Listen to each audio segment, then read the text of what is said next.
Beni dünyanın her bir yerinden seyreden vatanımın değerli ve güzel insanlarını saygı ve sevgiyle selamlıyorum. Değerli izleyiciler, kanalıma hoş geldiniz.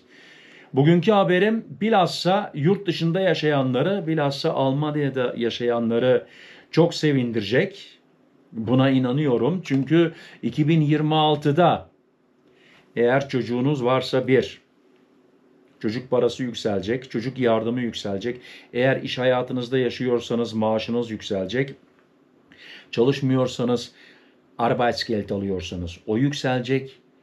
İş hayatını tamamen bıraktıysanız, emekli olduysanız sizler de faydalanıyorsunuz. Tarih belli oldu, fiyatlar belli oldu, ne kadar çıkacak, euro olarak, yüzde kaç olarak bütün detaylı bilgiler burada. Şimdi belki diyeceksin ya bana ne? Ben Almanya'da oturmuyorum, bana ne? Ama bir arkadaşım vardır, bir akrabam vardır. Onun için hemen linki kopyalayın ve paylaşın. Tanıdıklarınıza, Facebook'ta, medyanın artık nerelerdesiniz bilmiyorum, paylaşın. Bu hafta sonu Almanya'daki yaşayan vatandaşlarımızı gelin hep beraber sevindirelim. Başlığımız şöyle: Almanya'da 2026'da maaşlar ve sosyal yardımlar ne kadar artacak? Artacağı belli. 2026 yılında Almanya'da birçok kişinin gelirinde değişiklik olacak. Aileler daha fazla mali destek alacak. Emekli maaşları ve asgari ücret yükselecek. Almanya'da önümüzdeki yıl emekli maaşlarından asgari ücrete, aile yardımlarından vergi indirimlerine kadar birçok alanda insanların cebini rahatlatacak bir dizi değişiklik olacak. Yani vergilerde de bazı indirimler olacak. Lütfen sonuna kadar izleyelim. İşte 2026'da yürürlüğe girecek başlıca değişiklikler. Aileler için ek mali destekler. 2025 yılı çalışanlar ve emekliler için bazı olumlu gelişmeler getirmişti. Milyonlarca çalışanın maaşı artmış, emekli maaşlarına ise %3,74 oranında zam yapılmıştı. Hayırlı olsun. 2026 yılı içinde özellikle aileleri rahatlatacak düzenlemeler öngörülüyor. Değerli izleyiciler, ilk önce çocuk paralarına bakıyoruz ama bakın emekli maaşına da zam var. Gerçekten geliyor. Çocuk parası, Almanca Kindergeld. Ocak 26'dan itibaren, yani kaç ay? 4 ay sonra başlıyor. Ocak 2026'dan itibaren çocuk başına aylık 259 euroya çıkarılacak. Bu 2025'e kıyasla 4 euro artış anlamına geliyor. Hükümet artan yaşam maliyetleri ve enflasyona karşı aileleri desteklemek için bu adımı attı. 4 euro ama gerisi geliyor. Bakın bitmedi. Çocuk vergisi muafiyeti. Kinderfreibetrag Almancası. Yıllık tutar 9.756 euroya yükseltilecek. Bu artış yıllık vergi düzenleme yasasının bir parçası. Çocuk ek ödeneği. Almancası Kinderzuschlag. Düşük gelirli ailelere yönelik bu destek çocuk başına aylık 297 euroya kadar çıkacak. Bu da hayırlı uğurlu olsun. Çocuk temel güvence yardımı. Kindersofortzuschlag. Ya bu İsviçre'de yok bunlar. İsviçre'de bir Kindergeld var. Kindersofortzuschlag. Yanılıyorsam yazın.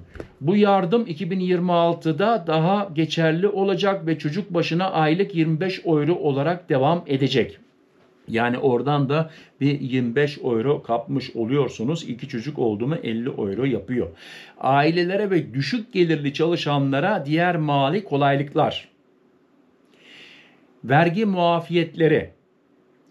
Ebeveynler için vergi muafiyetleri de artırılacak. 2025'te ebeveyn başına 4.800 euro olan sınır 2026'da 4.878 euroya çıkacak.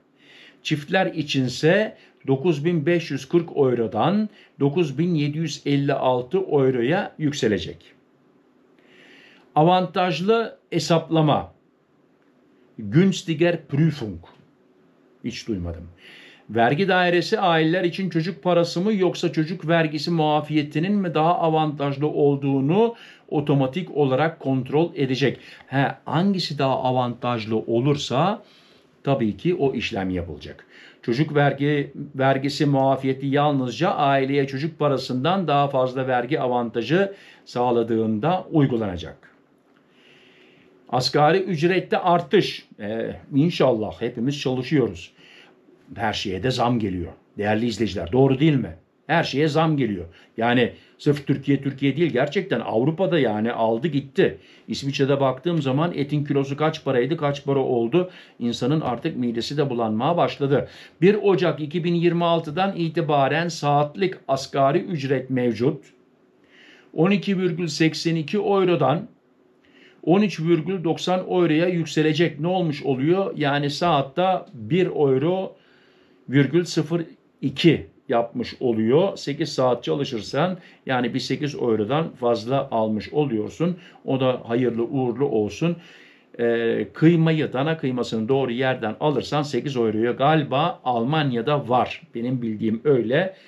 Belki yanlış söyledim. Bana yorumlarda yazın. Almanya'da oturan vatandaşlarımız nerede en kaliteli, en ucuz biz de öğrenmiş oluruz. Bu artış tam zamanlı çalışan bir asgari ücretli için aylık yaklaşık 190 euro brüt gelir artışı anlamına geliyor. 190 euro değerli izleyiciler, tabii ki bunun kesimleri de var. Hayırlı uğurlu olsun. Emekli maaşlarına zam, abilerimize, ablalarımıza buradan kucak dolusu selamlar. 2026 yılı için emekli maaşlarında %3,3 ila 3,4 oranında bir artış öngörülüyor. Şimdi hemen statistikten bakmak lazım. Zam ne kadardı? 3,3 ile 3,4 yetiyor mu acaba? Zam 1 Temmuz 2026 itibarıyla yürürlüğe girecek ve hem Doğu hem de Batı Almanya'daki tüm emeklileri kapsayacak. Değerli izleyiciler, değerli abilerim, bana Almanya'da oturanlar sizler bilirsiniz artık pahalılık yüzde kaçtı? Bu 3,3 yetiyor mu? İnşallah yetiyordur ve hepinize hayırlı uğurlu olsun diyorum. İsviçre'den şimdi bilgiler bekliyorsanız henüz daha o haberler çıkmadı. Ama Temmuz ayında bir haberde kendim okumuştum. Şimdi fazla detaylı girmeyeceğim ama çalışanlar için %1 ile %3 arası bir zam bekleniyor diye. Ama şimdi bana derseniz ya Murat Bey %3 olur mu, ben inanmıyorum. Yani iş yerim bana %2 verirse öpüp de başımın üstüne koymam lazım. Çünkü benim çalıştığım şirket gerçekten maaşları yavaş yavaş yükseltiyorlar. Hiç de aceleleri yok maalesef. Onun için %2 verirlerse, ama ben şöyle görüyorum bu durumun, bir yanlışlık olmasın. Çalışırken sırf maaş en önemlisi değil yani değerli izleyiciler. Çalıştığınız yerde de severek çalışmanız lazım. Yaptığınız işi severek yapmanız lazım. Böyle şimdi yaptığım işi başka bir yerde de zor bulabileceğim için maaşın üzerinde de fazla durmuyorum. Biliyorum benim maaşım öbür teknisyenlerden gerçekten az. Şimdi ağlanmış gibi olmasın, yanlış anlamayın. Reklam etmiyorum. Hayatımdan memnunum. En mühimi zaten sıhhat arkadaşlar. Sıhhat olmadıktan sonra para ne işe yarar ki? Ya gerçekten yiyeceğimiz 2 lokma ekmek. Yani para her şey değil. Tabii paraya ihtiyacımız var. Parasız hiçbir değirmen dönmüyor. Olmuyor. Bu tekerlek dönmesi lazım. Yani karnın doyması lazım. Ama tabii bir normal yaşam var, bir de lüks yaşam var. Lüks yaşamsız ben yaşayabilirim gerçekten. Beni izlediğiniz için teşekkür ederim değerli izleyiciler. Yorumlarınızı bekliyorum. Bir like bekliyorum. Sizler bana destek olmak istiyorsanız ücretsiz abone olarak destek olursanız sevinirim, gurur duyarım ve hepinize şimdiden hoş geldiniz diyorum. Kendinize dikkat edin, sıhhatinize dikkat edin. Sıhhatli kalın, benimle kalın. Hoşça kalın. Murat.